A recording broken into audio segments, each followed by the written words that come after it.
Hello, everybody, and welcome to another MicroTalk. My name is Kevin Dillaway, and today we are going to be going through actually setting up a conditional access app control policy for Defender for cloud apps. So this is to be able to start potentially adding policies to SaaS applications that are covered within Defender for cloud apps.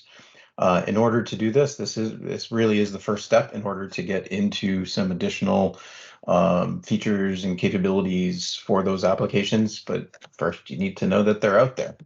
So the way that we do this is we actually have to set up a conditional access policy. Now, I have a couple that are already pre-set up. You can see that they've already state that they're monitored, they're targeted to an individual. So the individual we're actually going to showcase today is actually this first test user.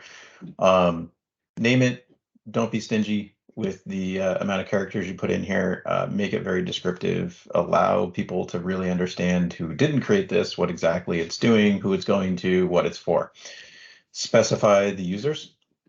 In this case, I'm only specifying this one user. And then, if you need to exclude anybody from the policy, do that. Just always remember that an exclusion will trump a inclusion every single time. So just be careful with exclusions on rules. My recommendation is always choose all cloud apps in order to set this up. Don't need to set any conditions, don't need to set any grants. All you need to do at this point is go into session control.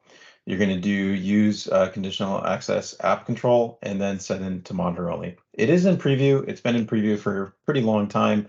There's other ways to potentially do this to get the applications to populate. This is going to be the simplest one though. So go ahead and select it. You hit select. And then once you populate all of that information, you can go ahead and hit save. It will go through and perform the updates. And then we can actually do what the next step is, which we would normally go through and start going to the applications that we wanted to support. Easy way to do that, for instance, go to office.com and you would literally start clicking on the applications. Just be aware that things like Word, Excel, PowerPoint, they really are leveraging OneDrive in the back end or SharePoint. So they are not going to come in as separate applications, but other applications will. And what this eventually looks like is a list of applications. Now, some of these applications I haven't connected to in a while, so it says no recent activities. However, it will populate a list. And one of the other things that it will do is some of these will come in with this item that says session control. That means it is ready to go out of the box. Some of them might have a plus sign here. Now, just to go through the process, I actually took forms, for instance, and I actually disabled the session control. Whether you want to disable the session control or you actually want to add session control, the process is the same. Go into the application, click on Edit App. This box comes up and you simply put a checkbox in and you hit save. At that point, session control is now active. You can see that it actually went to active here. And now we could start doing session control. Now, if you remember the policy, this device is actually currently logged into another account. This account was not included in that policy. So as I browse to these different components like Teams, you notice it looks exactly the same as it normally would. But if I actually bring up a browser where I logged into that user, you notice that now Teams actually has a different URL and it says mcas.ms. If I went to forms here, it actually shows forms as having the same URL as I would normally expect. However, if I go into this directly again, let's watch the, oops, try that again. And then I hit new, watch up here. See how it says actually MCAS? And it'll go back and forth. And then remember it was disabled before, now it's enabled and it's back to having the rerouted. There will be a couple applications though that do not show it up here, but as they're loading, you will see the mcas.ms URL popping up.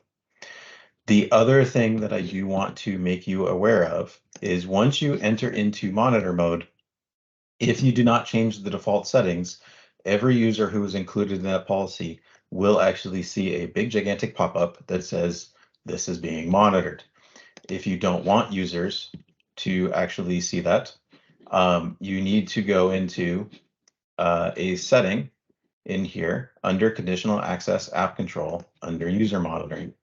And you would simply uncheck this, which it already is, which is why we didn't see that splash screen. If I were to check this, you would see a big gigantic screen that basically says you are being monitored. That also brings up another point of where are these settings? Where do I see what conditional access app controls and potentially what other connected apps do I already have in MCAS? Well, in order to see that, you would think that it would just be under the cloud apps within the security.microsoft.com portal. But nope, you got to go down to settings. And then under here, you click on cloud apps, and then you can get to all the settings for cloud apps. All right. So with that, that is how you set up a conditional access app control policy in order to do monitoring. We will be doing another one that is actually around setting up a session control, which will prevent certain actions from those applications that are now known to Defender for cloud apps. Thank you very much.